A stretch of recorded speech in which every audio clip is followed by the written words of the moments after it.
Question 288। क्या आम्रफल की व्यंजन पर्याय उसके ऊपरी ऊपरी भाग में होती है? तो उसका उत्तर नहीं, क्योंकि वह का अर्थ है आम्रफल। वह का अर्थ है आम्रफल। आम्रफल अनंत परमाणुओं का पिंड है और उसके संपूर्ण भाग में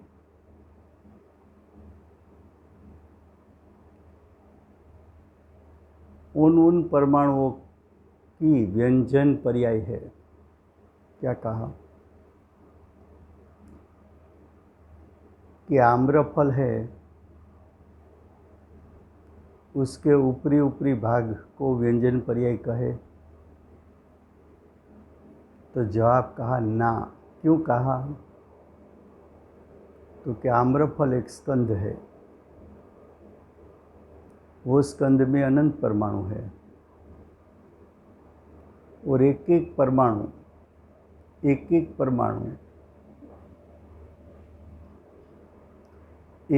परमाणु स्वतंत्र द्रव्य है और एक एक परमाणु को अपनी अपनी व्यंजन पर्याय है। तो जो आम्रफल का वॉल्यूम है, वो वॉल्यूम में रहे हुए सभी परमाणुओं को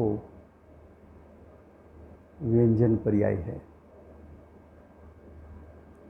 क्वेश्चन 289। जिसके स्वभाव व्यंजन पर्याय हो उसके विभाव अर्थ पर्याय होती है? होती है तो कारण बतलाइए।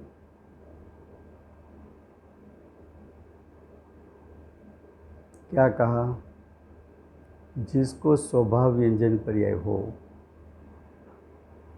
तो स्वभाव व्यंजन पर्याय एक तो सिद्ध परमात्मा को होती है, तो उसको विभाव व्यंजन पर्याय नहीं होती। परमाणु को स्वभाव व्यंजन पर्याय होती है, उसको भी विभाव व्यंजन पर्याय नहीं होती। धर्म अधर्म आकाश काल को स्वभाव व्यंजन पर्याय है, उसको भी विभाव अर्थ पर्याय नहीं होती। देखो उत्तर नहीं, क्योंकि जीव द्रव्य में मोक्ष दशा का अर्थ है सिद्ध दशा। सिद्ध दशा में शरीर नहीं है,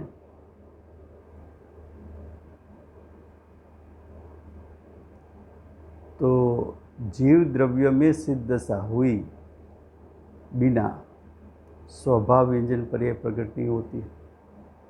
इसलिए जिसको स्वभाव व्यंजन पर्याय हो उसको विभाव अर्थ पर्याय नहीं हो सकती। दूसरी बात बताई, पुद्गल द्रव्य में भी स्वभाव व्यंजन पर्याय हो, तो पुद्गल द्रव्य में स्वभाव व्यंजन पर्याय किसको है?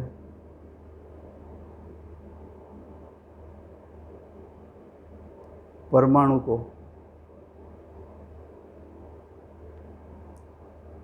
उस काल में यानी स्कंद में से परमाणु हुआ, तो परमाणु में विभाव अर्थ पर्याय नहीं होती। Question number 290। 4 प्रकार की पर्याय में से 3 प्रकार की पर्याय किस में होती है? 4 प्रकार की पर्याय, तो व्यंजन पर्याय 2 अर्थ पर्याय 2, स्वभाव व्यंजन पर्याय, विभाव व्यंजन पर्याय, स्वभाव अर्थ पर्याय, विभाव अर्थ पर्याय, ये 4 पर्याय की बात चलती है। उसमें से 3 प्रकार की पर्याय किस में होती है? उसका उत्तर संसारी सम्यक दृष्टि जीव के 3 प्रकार की पर्याय होती है। क्यों? कि क्षायिक सम्यक्त्व रूप क्षायिक सम्यक दृष्टि है, तो जो क्षायिकपणा प्रकट हुआ, ये क्षायिकपना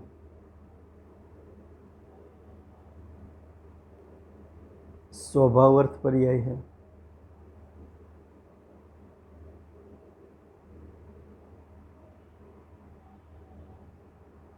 तो चौथे गुणस्थान में स्वभाव अर्थ पर्याय हुई।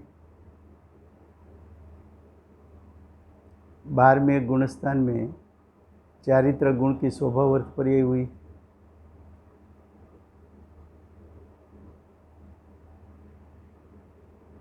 13वें गुणस्थान में ज्ञानादि की पूर्ण शुद्ध अर्थ पर्याय हुई।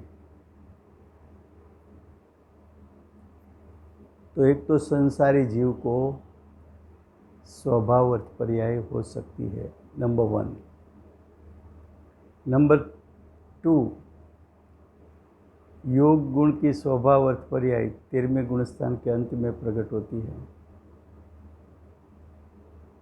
अगर 12वां गुणस्थान लो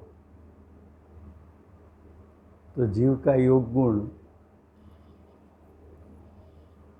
उसकी तो विभाव अर्थ पर्याय है, क्योंकि योग गुण तो की स्वभाव अर्थ पर्याय तो 13वें गुणस्थान में होती है।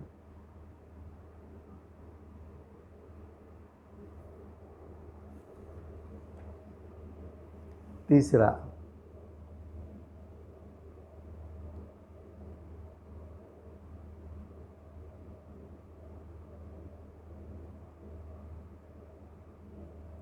तेरहवें गुणस्थान में अर्यंत पद है, अर्यंत पद में शरीर है। शरीर है तो प्रदेशत्व गुण की विभावर्त पर्याय है।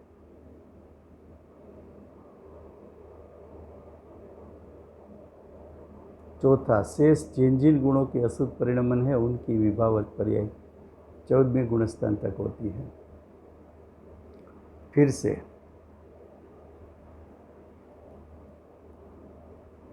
हमें ये प्रश्न में सिद्ध क्या करना है?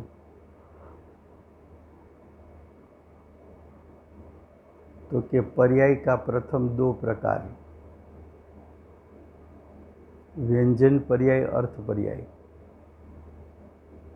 व्यंजन पर्याय का 2 प्रकार, स्वभाव व्यंजन पर्याय, विभाव व्यंजन पर्याय।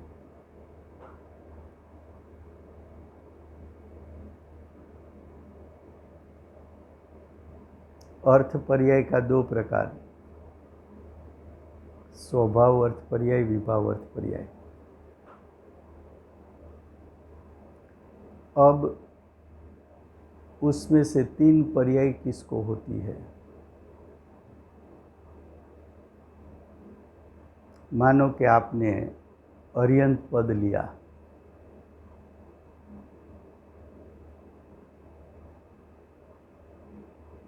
तो अर्यंत पद में शरीर है,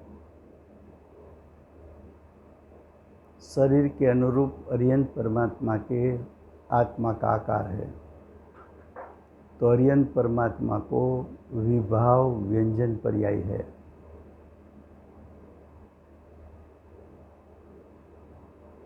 अर्यंत पद में जितने अनुजीवी गुण हैं उसमें से योग गुण, उसका परिणमन अशुद्ध है, तो विभाव अर्थ पर्याय हुई। लेकिन ज्ञान, दर्शन, चारित्र, सुख, वीर्य उसकी परिपूर्ण शुद्ध पर्याय है, तो उसको स्वभावर्थ पर्याय है। तो अर्यंत पद में स्वभाव अर्थ पर्याय भी है, विभाव अर्थ पर्याय भी है और विभाव व्यंजन पर्याय भी है।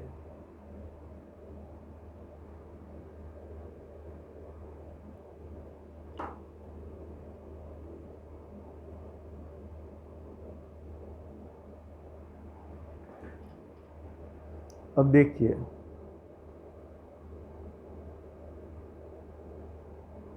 क्वेश्चन 291, अर्यंत भगवान के विभाव व्यंजन पर्याय होती है? हाँ, क्योंकि उनके भी प्रदिशत्व गुण की अशुद्ध परिणमन है। अशुद्ध यानी विभाव, अशुद्ध का दूसरा नाम विभाव। अर्यंत परमात्मा को प्रदेशत्व गुण का विभाव परिणमन है।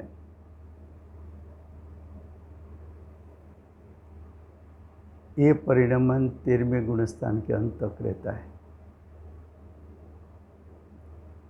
अर्यंत परमात्मा को शरीर है, शरीर के अनुरूप आत्मा का आकार है। क्वेश्चन 292, अर्यंत भगवान, सिद्ध भगवान, अवृत्ति, सम्यक दृष्टि, इन तीनों का सम्यक दर्शन समान है या कुछ अंतर होता है? उसका उत्तर, तीनों का सम्यक दर्शन समान है। सम्यक दर्शन है, सम्यक दर्शन श्रद्धा गुण का परिणाम है।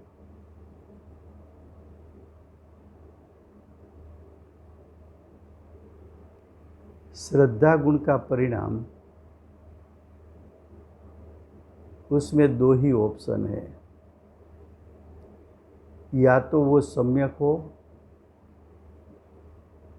या तो वो मिथ्या हो। उसमें चारित्र गुण जैसा नहीं है कि चारित्र गुण आंशिक शुद्ध हो, क्रम से शुद्धता बढ़ती जाए और चारित्र गुण की परिपूर्ण शुद्धता हो। ऐसा चारित्र गुण में है। श्रद्धा गुण में या तो तू स्व में हूँ पना कर तो सम्यक दर्शन, स्व में हूँ पना नहीं किया तो पर में हूँ पना किया तो मिथ्या दर्शन।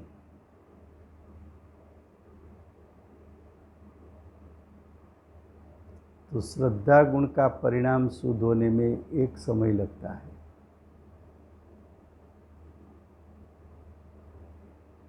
तो उसका उत्तर है समान है। जिस प्रकार छद्मस को श्रुत ज्ञान अनुसार प्रतीति होती है, उसी प्रकार केवली और सिद्ध भगवान को केवल ज्ञान अनुसार ही प्रतीति होती है। सम्यक दृष्टि हो, अर्यंत परमात्मा हो कि सिद्ध परमात्मा हो,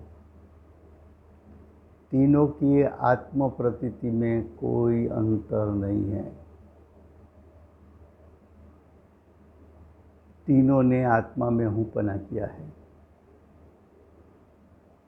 तीनों ने पर में से हूँपना का त्याग किया है, तीनों ने मैं ज्ञायक हूँ ऐसा निर्विकल्प यथार्थ निर्णय किया है।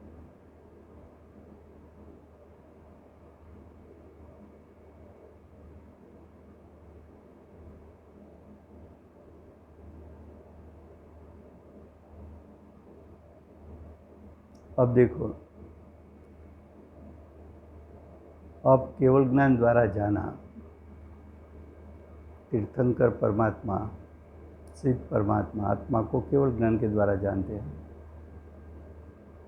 सम्यक दृष्टि भावश्रुत ज्ञान के द्वारा आत्मा को जानता है। तो केवल ज्ञान से जानना उसको अवगाढ़ता कहने में आती है। तो वहाँ सम्यक दर्शन परम अवगाढ़ है ऐसा कहा है। लेकिन किंतु पूर्व काल में श्रद्धान किया था उससे यदि असत्य माना होता तो वहाँ अप्रतीति होती। जो सम्यक दर्शन में प्रतीति हुई है वो तो सत्य प्रतीति ही है, उसमें कोई अंतर नहीं है।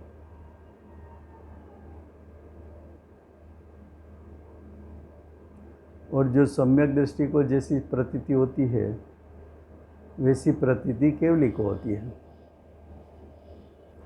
इसलिए ज्ञानादिक की हीन अधिकता होने पर भी तिर्यंचादिक और केवली सिद्ध भगवान के सम्यक को गुण तो समान ही कहा है। अब क्वेश्चन 293, भगवान की दिव्य ध्वनि क्या है? तो कि भगवान की दिव्य ध्वनि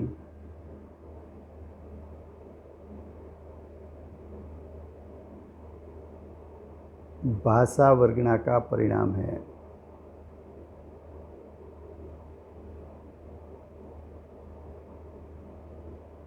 भाषा वर्गणा पुद्गल है तो दिव्य ध्वनि पुद्गल द्रव्य की पर्याय है।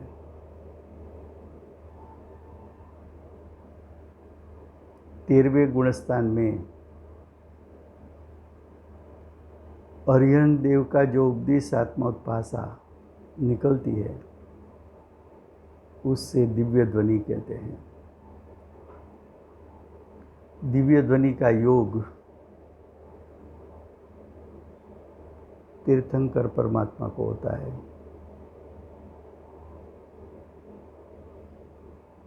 तीर्थंकर परमात्मा उसके उपदेश के लिए इच्छा बिना जो शब्द निकले वो दिव्य ध्वनि है। तीर्थंकर परमात्मा तो अखंड वितराग स्वरूप, उसको परिपूर्ण वितरागता की प्रकटता हुई है। तो हरिहंत परमात्मा को इच्छा नहीं होती। इच्छा तो चारित्र गुण की अशुद्ध पर्याय है और हरिहंत परमात्मा को तो चारित्र गुण की परिपूर्ण शुद्धता 12वां गुणस्थान के अंत में हो चुकी है।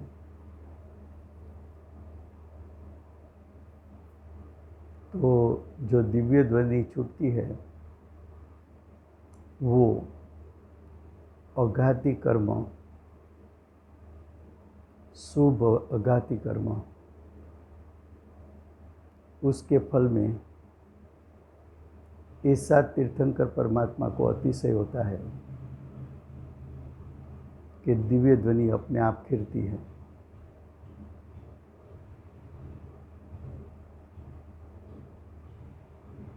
ये जो दिव्य ध्वनि छूटती है वो शुभ योग के निमित्त से दिव्य ध्वनि खिलती है। वह भी अखंड। दिव्य ध्वनि कैसी होती है? अखंड, निरक्षर स्वरूप होती है। तो भगवान की दिव्य ध्वनि देव, मनुष्य, तिर्यन सभी जीव अपनी अपनी भाषा में अपने ज्ञान की योग्यता अनुसार समझते हैं। उस निरीक्षर ध्वनि को ओंकार ध्वनि कहते हैं। जब तक वह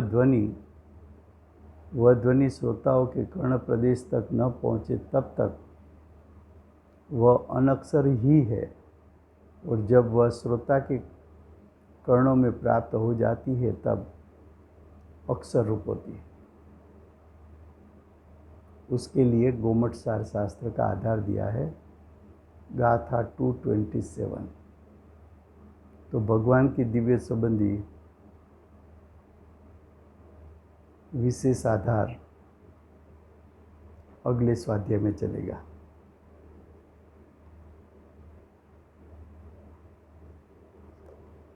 दिव्य ध्वनि के दातार श्री सिमंदर भगवान की जय हो। द्रव्य श्रुत के दातार श्री कुंकुंदाचार्य देव की जय हो। द्रव्य श्रुत के दातार परम कृपाणु श्री सद्गुरु देव की जय हो। द्रव्य श्रुत के दातार प्रशमूर्ति भगवती मात की जय हो। द्रव्य श्रुत के दातार अष्ट जिनवाणी मात की जय हो। परम दिगंबर जैन धर्म की जय।